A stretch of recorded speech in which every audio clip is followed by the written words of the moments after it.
Hi guys, welcome back. ఈరోజు business news కి స్వాగతం. ఇది మన సెకండ్ ఎపిసోడ్ గైస్. మనం బిజినెస్ న్యూస్ లో జనరల్ గా ఆ వీక్ లో జరిగిన కొన్ని న్యూసెస్ గురించి, లేకపోతే ద టాప్ న్యూస్ గురించి మాట్లాడడం జరుగుతుంది. అండ్ ఈ రోజు మనం మాట్లాడేది జియో గురించి అనమాట. మనం పాస్ట్ కొన్ని వీక్ నుంచి వింటూనే ఉన్నాం, జియోలో వాళ్ళు ఇన్వెస్ట్ చేశారు, వీళ్ళు ఇన్వెస్ట్ చేశారు. రిలయన్స్ కంపెనీ అనేది వరల్డ్ లో వన్ ఆఫ్ ది ఇంపార్టెంట్ కంపెనీగా, 50th వాల్యుబుల్ కంపెనీగా మారింది. ముఖేష్ అంబానీ గారు 5th రిచెస్ట్ పర్సన్ వరల్డ్ గా మారారు. 6th ఉండే యాక్చువల్ గా మళ్ళీ 5th కి వెళ్ళారని, అండ్ చాలా మంది ఇన్వెస్ట్ చేస్తున్నారు అని చాలా వింటూనే ఉన్నాం. రిలయన్స్ గురించి చాలా హల్చల్ నడుస్తుంది. సో దాని గురించి క్లియర్ కట్ గా ఈ వీడియోలో మనం తెలుసుకోబోతున్నాము. జియో ఒక ఇన్వెస్ట్మెంట్ ఏంటిది, ఎవరెవరు దాంట్లో ఇన్వెస్ట్ చేశారు, ఎంత ఇన్వెస్ట్ చేశారు, ఎందుకు ఈ కంపెనీ ఇంత తొందరగా అప్పు లేని ఒక కంపెనీగా మారాలనుకుంటున్నారు, ముఖేష్ అంబానీ గారు రిటైర్ అవ్వబోతున్నారా లేరా, ఇలాంటి అన్ని విషయాలు మనం ఈ వీడియోలో కవర్ చేయబోతున్నాము. సో ఖచ్చితంగా చివరి వరకు చూడండి. So let's get in. వీడియోలోకి వెళ్ళే ముందు ఒక చిన్న నోట్ పాయింట్ గైస్, మీరు ఇప్పటి వరకు బిజినెస్ న్యూస్ లేకపోతే స్టార్ట్అప్ న్యూస్ అనేది ఒక ప్రైవేట్ ఛానల్లో చూసి ఉండకపోవచ్చు, ఇంతవరకు టెక్ న్యూస్ అవి చూసి ఉండొచ్చు. సో ఫస్ట్ టైం తెలుగులో బిజినెస్ అండ్ స్టార్ట్అప్ న్యూస్ మనం చెప్తున్నాము. సో మీ సపోర్ట్ ని లైక్ ద్వారా తెలియజేయండి, ఖచ్చితంగా లైక్ చేయండి. అండ్ ఈ వీడియో బాగుందా లేదా, ఇంకెలాంటిది కావాలో కూడా, మన ఇంప్రూవ్మెంట్స్ కావాలని కూడా ఖచ్చితంగా కింద కామెంట్ లో చెప్పండి. So let's go. Number 1, what all companies invested in Jio Platforms. మనం చాలా విన్నాం అన్నమాట, చాలా న్యూస్ చూస్తున్నాం, వారానికి ఒక న్యూస్ చూస్తున్నాం, వీళ్ళు ఇన్వెస్ట్ చేశారు. సో మన క్లారిటీ తెలియదు ఎవరెవరు ఇన్వెస్ట్ చేశారు, ఎంత ఇన్వెస్ట్ చేశారో. ఈ క్వశ్చన్ కింద మనం ఎవరెవరు ఇన్వెస్ట్ చేశారు, ఎంత ఇన్వెస్ట్ చేశారు, అండ్ ఎంత % ఆఫ్ షేర్ వాళ్ళు తీసుకెళ్లారు, ఈచ్ అండ్ ఎవ్రీథింగ్ డీటెయిల్ గా చూద్దాం మనము. సో ఫస్ట్ ఇన్వెస్ట్ చేసిన ఫేస్బుక్ వాళ్ళు అనమాట. వీళ్ళు ఎంత ఇన్వెస్ట్ చేశారు అంటే 43,000 crores, అంటే 43,000 కోట్ల రూపాయలు. జాగ్రత్త వినండి, ఎంత 43,000 కోట్ల రూపాయలు ఇన్వెస్ట్ చేశారు. అండ్ ఎంత % షేర్ కంటే 9.99% షేర్ కి ఇన్వెస్ట్ చేశారు వీళ్ళు. అండ్ 9.99 అంటే మీరు బిజినెస్ పర్సన్ అయితే తెలిసి ఉండొచ్చు, టాక్సెస్ ఎక్కువ ఉండడం వల్ల 10% బదులు 9.99 అనే % వాళ్ళు తీసుకున్నారు. అండ్ సెకండ్ ఇన్వెస్ట్ చేసింది సిల్వర్ లేక్ పార్ట్నర్స్ అనమాట. వీళ్ళు యాక్చువల్ 2 ఇన్వెస్ట్మెంట్స్ చేశారు. ఫస్ట్ వాళ్ళు ఇన్వెస్ట్ చేసింది 5,000 crores అనమాట, అంటే 5,000 కోట్ల రూపాయలు ఇన్వెస్ట్ చేశారు 1.15% షేర్ కి. నెక్స్ట్ ఇన్వెస్ట్ చేసింది విస్తా వాళ్ళు అనమాట. Vista equity partners 11,000 crores invest చేశారు 2.32% షేర్ కి. అండ్ నెక్స్ట్ జనరల్ అట్లాంటిక్ వాళ్ళు ఇన్వెస్ట్ చేశారు 6,000 కోట్ల రూపాయలు 1.34% కి. అండ్ నెక్స్ట్ ఇన్వెస్ట్ చేసింది కేకేఆర్ గ్రూప్స్ అనమాట. వీళ్ళు కూడా 11,000 crores అనేది ఇన్వెస్ట్ చేశారు, సేమ్ 2.32% షేర్ కి ఇన్వెస్ట్ చేశారు. నెక్స్ట్ ఇన్వెస్ట్ చేసింది ముబదలా గ్రూప్స్ వాళ్ళు అనమాట. వీళ్ళు అబౌట్ 9,000 crores అనేది ఇన్వెస్ట్ చేశారు 1.55% కి. అండ్ నెక్స్ట్ నేను ఇందాక చెప్పినట్టు సిల్వర్ లేక్ పార్ట్నర్స్ వాళ్ళు సెకండ్ టైం ఇన్వెస్ట్మెంట్ మళ్ళీ చేశారు అనమాట. వాళ్ళు మళ్ళీ ఎంత చేశారంటే 4,000 crores అనేది చేశారు. మొత్తం కలిపి వీళ్ళ దగ్గర అబౌట్ 9,000 crores ఇన్వెస్ట్మెంట్ అనేది చేశారు. అండ్ వీళ్ళ దగ్గర షేర్స్ అనేది అబౌట్ 2% ఆఫ్ షేర్స్ ఉన్నాయి అనమాట. Next one Abu Dhabi group of investment వాళ్ళు చేశారు అనమాట. వీళ్ళు అబౌట్ 5,000 crores అనేది చేశారు 1.16% షేర్ కి. అండ్ దాని తర్వాత టీపీజీ గ్రూప్స్ వాళ్ళు చేశారు, వాళ్ళు 4,000 crores చేశారు. అండ్ నెక్స్ట్ ఎల్ క్యాటర్టన్ వాళ్ళు చేశారు అనమాట. వీళ్ళు అబౌట్ 1,000 కోట్ల రూపాయలు చేశారు 0.39% షేర్ కి. అండ్ లాస్ట్ అండ్ ఫైనల్ గా public investment groups of Saudi Arabia వాళ్ళు చేశారనమాట. వీళ్ళు అబౌట్ 11,000 crores అనేది చేశారు 2.3% crores కి. అండ్ దాని తర్వాత అబౌట్ 1 వీక్ తర్వాత మళ్ళీ ఇంకో 2 ఇన్వెస్ట్మెంట్స్ అనేది జియో వాళ్ళు తీసుకున్నారు. అదైతే క్వాల్కామ్ నుంచి. క్వాల్కామ్ వాళ్ళు అబౌట్ 700 crores అనేది ఇన్వెస్ట్ చేశారు 0.15 కి. అండ్ లాస్ట్ అండ్ ఫైనల్ గా గూగుల్ వాళ్ళు చేశారనమాట. వీళ్ళు సెకండ్ బిగ్గెస్ట్ ఇన్వెస్ట్మెంట్. వీళ్ళు అబౌట్ 33,000 crores 33,000 కోట్ల రూపాయలు 7.73% షేర్ కి చేయడం జరిగింది. సో మీకు క్లియర్ కట్ గా ఎవరెవరు ఇన్వెస్ట్ చేశారు, ఎంత ఇన్వెస్ట్ చేశారో మీకు ఇప్పుడు స్క్రీన్ మీద కూడా కనిపించుండొచ్చు.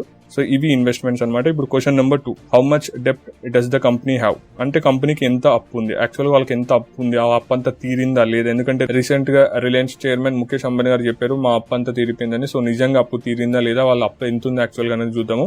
యాక్చువల్ గా వాళ్ళ మొత్తం అప్పు అనేది అబౌట్ 3 లక్షల కోట్ల రూపాయలు ఉండడం జరిగింది. సో ఇప్పుడు ఓవరాల్ గా తీసుకుంటే వాళ్ళ అప్పులో నెట్ డెప్ట్ అంటే ఏంటి అంటే జనరల్ 2 టైప్స్ ఉంటాయి అనమాట, గ్రాస్ డెప్ట్ లేకపోతే నెట్ డెప్ట్. వీటి అర్థం ఏంటిది అంటే, ఫర్ ఎగ్జాంపుల్ మీరు ఒక 3 లక్షల రూపాయలు అప్పు తీసుకున్నారు అనుకోండి, బ్యాంక్ ఎలా చూస్తుందంటే మీ దగ్గర ఉన్న ఆస్తులు, బ్యాంకులో ఉన్న పైసలు అన్ని తీసేస్తే మిగిలిన డబ్బు ఎంత ఉంటుందో, అంటే ఫర్ ఎగ్జాంపుల్ మీ ఆస్తులు అవి అన్ని తీసేస్తే మీరు 1,00,000 రూపాయల దాకా పే చేయగలుగుతారు అనమాట. అంటే మీరు తీసుకున్న లోన్ లో 1,00,000 రూపాయలు మీరు పే చేయగలుగుతారు, ఎందుకంటే మీరు ఆస్తుంది, బ్యాంక్ బ్యాలెన్స్ ఉంది, ఇంకేదైనా ఉన్నాయనుకోండి 1,00,000 రూపాయలు పే చేయగలుగుతారు. కానీ ఇంకా 2 లక్షల రూపాయలు మిగిలిపోతుంది. అంటే ఒకవేళ రేపు మీరు అప్పు కట్టలేకపోయినా కానీ బ్యాంక్ దాన్ని రికవర్ చేయడానికి వచ్చా కూడా మీ దగ్గర మొత్తం ఎంత ఉంది, 1,00,000 రూపాయలు మాత్రమే ఉంది. అంటే 2 లక్షల రూపాయలు మీరు కట్టలేరు అనమాట. సో మీరు కట్టలేని అమౌంట్ ని నెట్ డెప్ట్ అంటారు అనమాట. సో రిలయన్స్ ప్రకారం చూసుకుంటే వాళ్ళ ఆస్తులు కానివ్వండి, కంపెనీస్ కానివ్వండి, అన్నిటిని అమ్మేసినా కూడా వాళ్ళు కట్టలేని అప్పు ఎంత ఉందో దాన్ని నెట్ డెప్ట్ అంటారు. అది ఎంత ఉంది అంటే 1,61,000 కోట్ల రూపాయలు ఉందన్నమాట. అండ్ నేను ఇందాక చెప్పినట్టు ముఖేష్ అంబానీ గారు ఇప్పుడు వరకు అయితే 1,15,000 రూపాయల ఇన్వెస్ట్మెంట్ అనేది తీసుకున్నారు. అండ్ అప్పు కూడా క్లియర్ చేశారు. మిగిలింది అయితే 45,000 కోట్ల రూపాయలు మాత్రమే. అండ్ దాన్ని కూడా రీసెంట్ గా క్లియర్ చేసేశారు. సో ఇప్పుడు రిలయన్స్ అనేది ఒక డెప్ట్ ఫ్రీ కంపెనీ. సో ఇక్కడ అప్పు మొత్తం తీరిపోయిందంటే మొత్తం 3 లక్షల కోట్ల రూపాయలు అప్పు తీరలేదు, జస్ట్ నెట్ డెప్ట్ అనమాట. అంటే మిగిలిన అప్పు అని ఇంకా అక్కడనే ఉంది. Next question, why this tech companies are investing in Jio Platforms. ఇది అందరికి వచ్చిన కామెంట్ అవుట్ అనమాట. ఎందుకు ఇండియాలోకి టెక్ కంపెనీస్ అవన్నీ ఇన్వెస్ట్ చేస్తున్నారని. సో మీరు ఇక్కడ ఇన్వెస్ట్మెంట్ లో ఇందాక చూపించిన లిస్ట్ చూసుకుంటే మీకు మాక్సిమం అన్ని కంపెనీస్ అనేది ఇన్వెస్ట్మెంట్ కంపెనీస్ అనేది ఇన్వెస్ట్ చేయడం జరిగింది. అంటే మనకు టెక్ కంపెనీస్ కింద చూస్తే ఓన్లీ గూగుల్ అండ్ ఫేస్బుక్ అనమాట, రెండు సాఫ్ట్వేర్ బేస్డ్ టెక్ కంపెనీస్ అనమాట. వీళ్ళిద్దరే పెద్ద ఇన్వెస్ట్మెంట్స్ అనేది చేశారు రిలయన్స్ జియోలో. వీళ్ళు ఎందుకు చేశారు, కొన్ని రీజన్స్ మనం చూద్దాము. Number 1, India China border problem. అంటే మీకు తెలిసింది ఇండియా చైనా బార్డర్ ప్రాబ్లం నడుస్తుంది కదా, సో అదొక అడ్వాంటేజ్ కింద తీసుకున్నారు వాళ్ళు. సో అదొక రీజన్ అనమాట. Number 2 reason ban of China apps. మనం చైనా యాప్స్ అనేది బ్యాన్ చేయడం జరిగింది, సో ఇదొక రీజన్ అనమాట. And number 3, India's growing population. అంటే మన ఇండియా అనేది ఇంకా 2025 వచ్చేసరికి వరల్డ్స్ బిగ్గెస్ట్ పాపులేషన్ అయ్యే ఛాన్సెస్ చాలా కనిపిస్తున్నాయి అంటున్నారు. సో ఇన్ని వేల మంది ఉన్నారు అంటే అన్ని వేల ఆపర్చునిటీస్ ఉన్నట్టే, అన్ని వేల కస్టమర్స్ ఉన్నట్టే. సో అదొక ఆపర్చునిటీ వాళ్ళకి, సో వాళ్ళు ఇన్వెస్ట్ చేస్తున్నారు.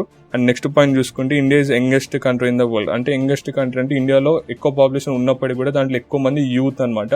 అంటే అంత యంగ్ పీపుల్స్ ఉన్నారనమాట ఇండియాలో. సో ఇండియా అనేది youngest country, so young people ఎక్కువ చేయగలుగుతారు, ఎక్కువ వర్క్ స్పాన్స్ అండ్ ఐడియాస్ ఉండే వాళ్ళ దగ్గర. సో అదొక రీజన్ అనమాట. అండ్ నెక్స్ట్ పాయింట్ చూసుకుంటే ఇండియాస్ గ్రోయింగ్ జీడిపి.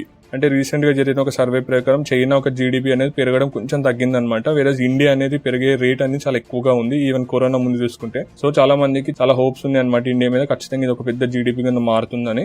సో అదొక రీజన్ అనమాట. సో మనం చూసుకుంటే ఇవి టెక్ కంపెనీస్, లేకపోతే ఈ కంపెనీస్ అనేది ఇండియాకి ఇన్వెస్ట్ చేయడానికి, లేకపోతే ఇండియన్ కంపెనీలో ఇన్వెస్ట్ చేయడానికి ఉన్న రీజన్స్ అనమాట. And last and final, why Reliance want to be డెప్ట్ ఫ్రీ. అంటే ఎందుకు ఈ కంపెనీ ఇంత తొందరగా అప్పు లేని కంపెనీగా మారాలనుకుంటున్నారు.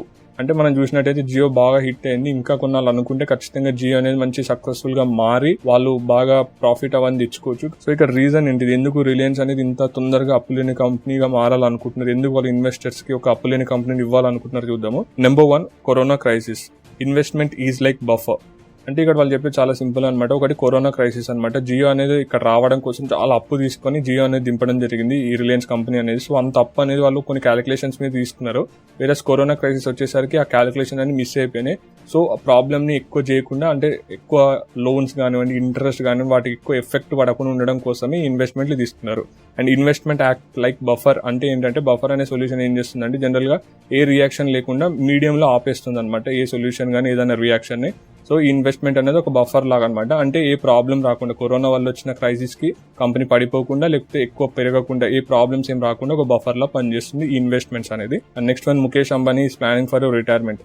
అంటే చాలా మంది అంటున్నారు అనమాట, కొన్ని గాసిప్స్ కూడా వస్తున్నాయి, ముఖేష్ అంబానీ రిటైర్ అవ్వబోతున్నారు, వాళ్ళ పిల్లలకి ఒక అప్పు లేని కంపెనీని ఇవ్వాలని అనుకుంటున్నాడు అనమాట. ఎందుకంటే వాళ్ళ తమ్ముడిని ఆయన చూశాడు, ఎంత పెద్ద కంపెనీని, ఇన్ఫ్రాస్ట్రక్చర్ ని, పెద్ద పెద్ద కంపెనీస్ ఇచ్చినాడు, ఎంత నాశనం చేశాడో, ఎంత నాశనం అయిపోయాడో చూసాం మనము.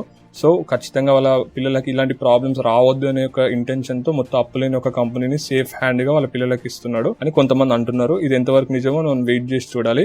నెక్స్ట్ వన్, లో ఇన్కమ్ ఫ్రమ్ ఆయిల్. మనకు తెలిసినట్టయితే ముఖేష్ అంబానీ ఒక మేజర్ కంపెనీ ఆయిల్ కంపెనీ అనమాట. సో ఈ కాలంలో ఆయిల్ ఒక ఇదనేది చాలా తగ్గిపోతుంది, అదే ఎలక్ట్రిక్ కార్స్ అవన్నీ ఎక్కువ అయిపోయే ఛాన్సెస్ చాలా ఎక్కువగా అనిపిస్తున్నాయి మనకు. సో వీళ్ళు ఏం చేశారు అంటే నెక్స్ట్ ఫ్యూచర్ లో ఆయిల్ ఏంటి అంటే డేటా అనమాట. సో ఖచ్చితంగా డేటా ఎవరి దగ్గర ఉంటే వాళ్ళే ఈ ప్రపంచంలో పవర్ఫుల్ గా ఉంటారు. సో డేటా ఫీల్డ్ లోకి దిగారనమాట, లేకపోతే ఈ రిలయన్స్ జియో ఇవన్నీ డేటా కిందకి వస్తుంది అనమాట. అండ్ మీకు ఫన్నీ థింగ్ చెప్పాలంటే ఆయిల్ ని రివర్స్ చేస్తే జియో అని వస్తుంది అనమాట. మీకు స్క్రీన్ మీద నేను చూపిస్తాను ఒకసారి. సో ఆయిల్ ని రివర్స్ చేసి, అంటే ఫ్యూచర్ లో ఆయిల్ ఏంటిది, డేటా అనే ఫ్యూచర్ ఆయిల్. సో ఈ కంపెనీకి జియో అనే పేరు కూడా పెట్టడం జరిగింది.